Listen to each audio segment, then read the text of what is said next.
Untuk segala sesuatu ada masanya, untuk apapun di bawah langit ada waktunya. Setiap aktiviti ada tujuannya.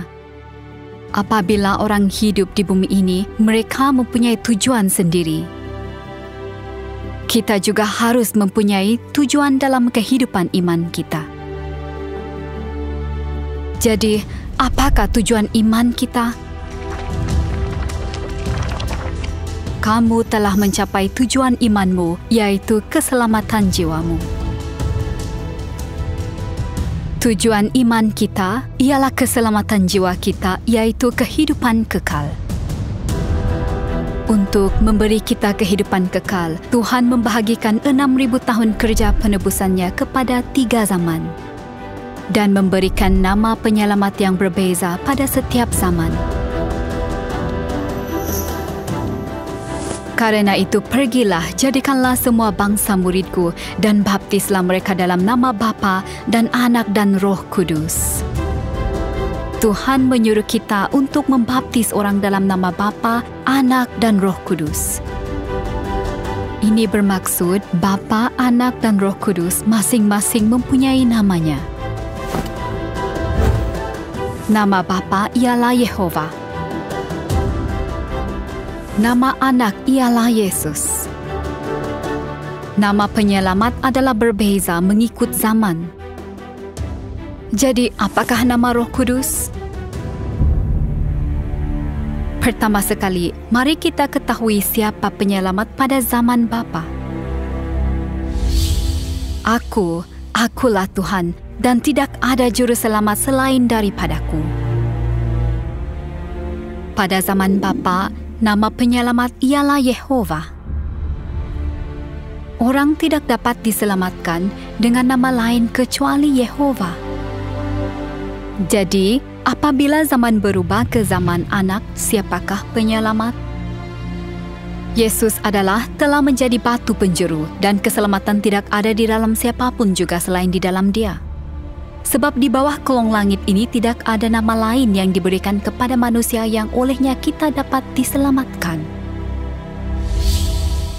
Apabila zaman berubah dari zaman Bapa ke zaman Anak, nama penyelamat berubah daripada Yehova kepada Yesus. Pada zaman Anak, sesiapa yang mempercayai Yesus, yaitu penyelamat pada zaman Anak, dapat diselamatkan. Jadi, pada zaman Anak, apakah yang berlaku terhadap sesiapa yang mempercayai Yehova, penyelamat pada zaman Bapa? Orang yang mempercayai Bapa Yehova pada zaman Anak tidak menerima Anak, yaitu penyelamat pada zaman Anak, dan akhirnya tidak dapat diselamatkan. Tuhan memberi kita nama penyelamat yang berlainan pada setiap zaman. Seperti yang tertulis, untuk segala sesuatu ada masanya, untuk apapun di bawah langit ada waktunya. Jadi setiap nama penyelamat ada had masanya. Pada zaman Bapa, orang diselamatkan hanya dengan nama Bapa. Dan pada zaman Anak, orang diselamatkan hanya dengan nama Anak. Sekarang zaman Roh Kudus. Disebabkan zaman berubah dari zaman Anak ke zaman Roh Kudus, nama penyelamat juga mesti berubah. Barang siapa menang, ia akan kujadikan soko guru di dalam bait suci Tuhanku. Padanya akan kutuliskan nama Tuhanku, nama kota Tuhanku, yaitu Yerusalem baru, yang turun dari syurga dari Tuhanku, dan namaku yang baru. Di sini, aku ialah Yesus. Jadi, namaku yang baru bukan Yesus, tetapi nama lain.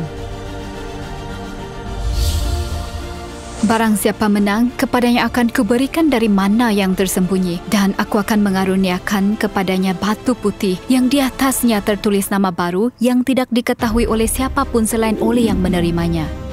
Mereka yang menang akan menerima seketul batu dengan nama baru. Batu itu bukan batu yang benar. Dan datanglah kepadanya batu yang hidup itu, yang memang dibuang oleh manusia, tetapi yang dipilih dan dihormati hadirat Tuhan. Batu mewakili Yesus. Hanya mereka yang menerimanya mengetahui nama baru Yesus. Seluruh dunia sudah tahu Yesus, tetapi tidak tahu nama baru Yesus.